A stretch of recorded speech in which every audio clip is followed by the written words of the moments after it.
राधे दोस्तों, मैं प्रियंका सिंह स्वागत करती हूँ अपने चैनल पे। अपने सभी दोस्तों को दिल से धन्यवाद करती हूँ और बहुत ही प्यारा सा एक हल्दी गीत लेकर आई हूँ। बहुत ही खूबसूरत गीत है, सुनिएगा। वीडियो पसंद है तो 10 शेयर कीजिएगा। धन्यवाद। आजू जनकपुर में माड़ावा बड़ सोहावन लागे। आजू जनकपुर में माड़ावा बड़ सोहावन लागे। सीता के चढ़ेला हरा दिया मन भावन लागे। सीता के चढ़ेला हरा दिया मन भावन लागे।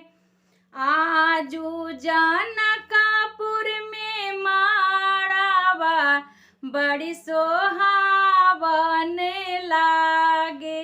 सीता के चढ़ेला हरा दिया मन भावन लागे। सीता के चढ़ेला हरा दिया मन भावन लागे। हरे हरे बसवा कटवाले जनक राजा। हरे हरे बसवा कटवाले जनक राजा। मना में सुनैना माई के बाजे आनंद बाजा। हरे हरे बसवा कटैले जनक राजा। मना में सुनैना माई के बाजेला आनंद बाजा। सोर भइले सगरी माँ हालिया बड़ सोहावन लागे। सोर भइले सगरी महालिया बड़ सोहावन लागे। सीता के चढ़ेला हरा दिया मन भावन लागे। सीता के चढ़ेला हरा दिया मन भावन लागे।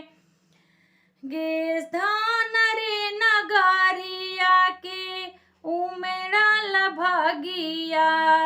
लागेल सुंदर सिया के पियरे हरदिया।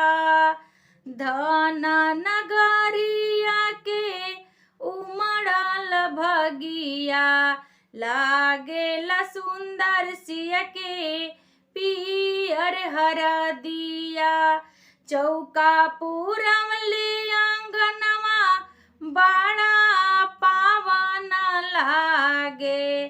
चौका पुरवले आंगनवा बड़ा पावन लागे।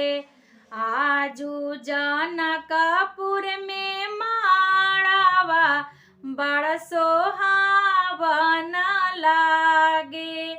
आजू जनकपुर में माड़ावा बड़ सोहावन लागे। सीता के चढ़ेला हरा दिया मन भावन लागे। सीता के चढ़ेला हरा दिया मन भावन लागे। आँखी के पुतारिया के भेजी है नगरिया। धरती दर की जई है गिरी है बिजुरिया। आँखी के पुतारिया के भेजी है नगरिया। धरती दर की जई है गिरी है बिजुरिया। झर झर बरसे ना एना जैसे बहे गंगा की धार।